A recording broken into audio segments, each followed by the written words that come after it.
We're going overboard, man! We're going overboard! Good afternoon, everybody. It's me, the media guy.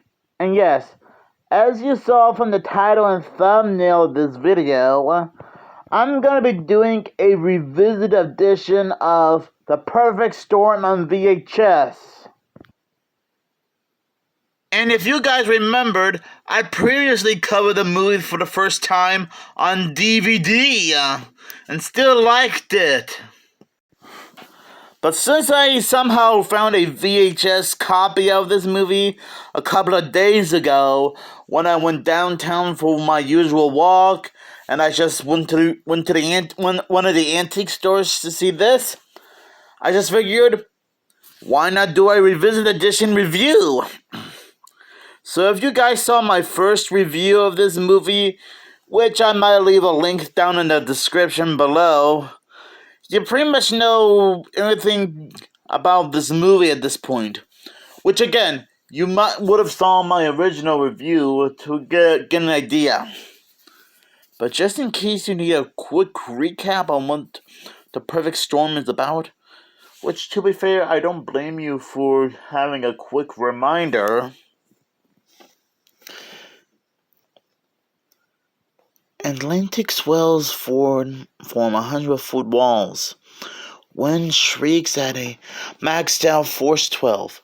In October 1991, 3 raging weather fronts, one of them, Hurricane Grace, combined to form the greatest storm in record history. The fishing boat Andrea Gale battles the most powerful weapon nature has ever devised in The Perfect Storm, thrillingly adapted from Sebastian Juger's bestseller and directed by Wolfgang Petersen. George Clooney and Mark Wahlberg lead a talented cast in this harrowing special effect adventure, entertaining and playing of seafarers struggling to reach safe harbor with the heroics of air-sea rescue crews. The excitement will come at you in waves. So I guess after watching it again for the second time, as well as trying to watch the teaser trailer earlier to refresh my memory, I can still see how and why The Perfect Storm is still a great movie in its own way. And I might end up repeating myself a little bit in my revisit edition reviews, like I often do. But The Perfect Storm is still a great movie in its own way. It's intense. It's about teamwork and never giving up. It does have a great plot with a beginning, middle, and end. Has a lot of great casting choices for the movie. And it is quite interesting how this is actually based on a true story. I gotta admit, after watching it again, I sure was quite surprised about a lot of things. Okay, maybe I'm not that surprised about it, considering how this is like my second viewing in a row this month, since I covered this movie like almost a few weeks ago. But still doesn't hurt to be surprised all over again. Because you can tell that the guys were really trying their best to catch a lot of fishes while dealing with the most craziest storm in the history of nature itself. And you gotta admit, no matter how many times these guys wanted to give up, they never seemed to back down. In fact, they kept on trying to get through the storm and catch a lot of fishies, no matter what the cost is. Which, to be fair, that does seem quite understandable. We all gotta get through something in life, no matter what the cost is. Now, I might have mentioned some of these before in my original review, but I guess it doesn't hurt to repeat what I already said. I have been very familiar with George Clooney and Mark Wahlberg. For George Clooney, he was in Batman and Robin. And I even previously covered another movie that he was in before. What? I forgot. I completely forgot what it was called. But George Clooney is one of the actors I tend to recognize in the movie. Okay, I seem to remember what the other movie he was in. He was in Out of Sight, a movie that I previously covered before on the channel. And for some reason, that's the only movie I seem to know him from, and that's it. The Out of Sight, The Perfect Storm, and Batman and Robin.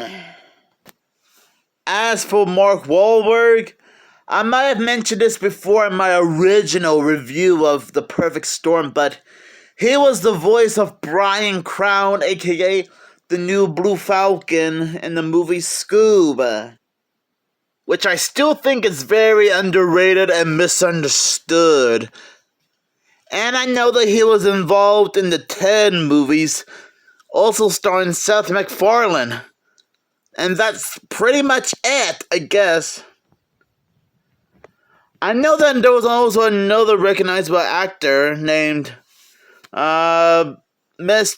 Riley.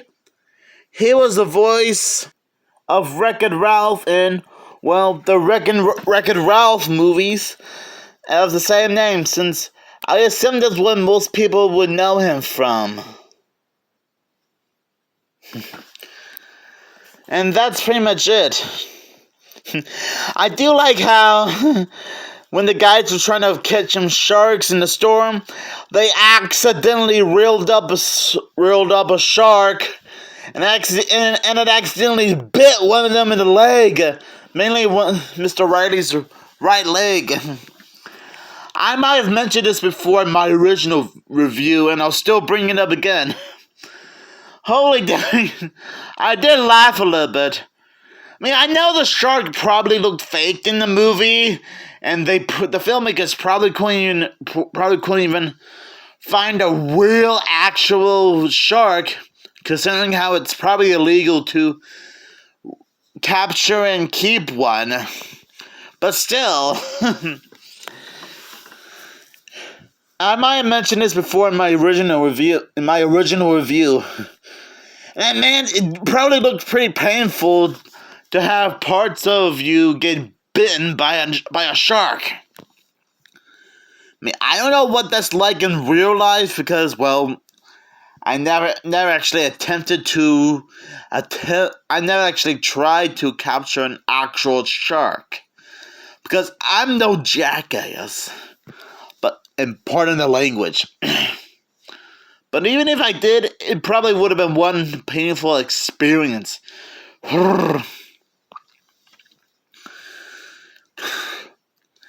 I gotta admit, this is something I previously mentioned before in my original review of The Perfect Storm, but the special effects look breathtakingly insane, mainly for the storm scenes. I might have mentioned this before, but I'm sure they might have used green screen effects to make the hurricane look very realistic. Well, I gotta admit, it did look pretty realistic.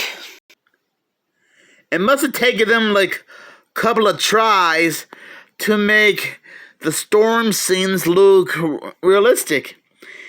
Even with the rescue team trying to save another group of sailors from the storm. Obviously. I just noticed There's a tagline that says, "Super suspenseful and terrifying, Titanic and Jaws combined." Okay, to be fair, I wasn't really thinking about how this movie is like a mashup between Jaws and Titanic. But whatever floats your boat, roll your boat gently down the ocean. Merrily, merrily, merrily, merrily, shiver me timbers. I'm sorry, I just couldn't resist. I just couldn't resist singing that right now. That was just a little tune that just popped in my head.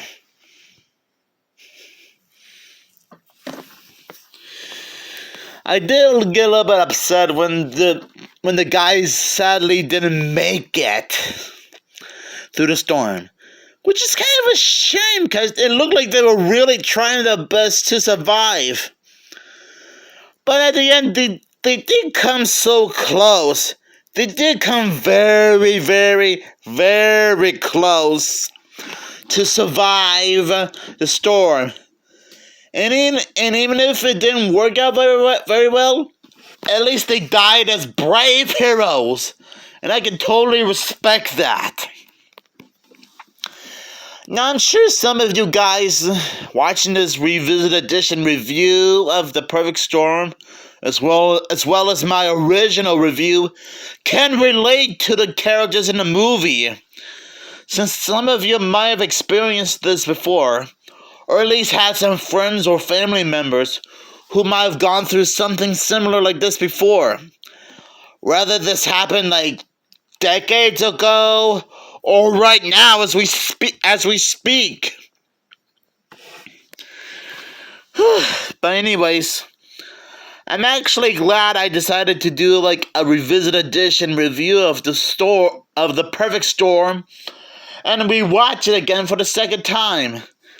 Even though, granted, I could have waited a lot longer to do these type of Revisit Edition reviews, but it doesn't matter, since I assume you guys didn't want to be impatient, which I could totally respect that. So I'll give The Perfect Storm 5 sailboats out of 5, which proves how fantastic The Perfect Storm really is. And once again, I'm glad you guys were able to check out my Revisit Edition review of The Perfect Storm. And to let you guys know, I'm going to be reviewing the Mighty Morphin Power Rangers movie for the first time. And yes, I might have to do I might have to do more research on this movie, as well as the entire franchise in general.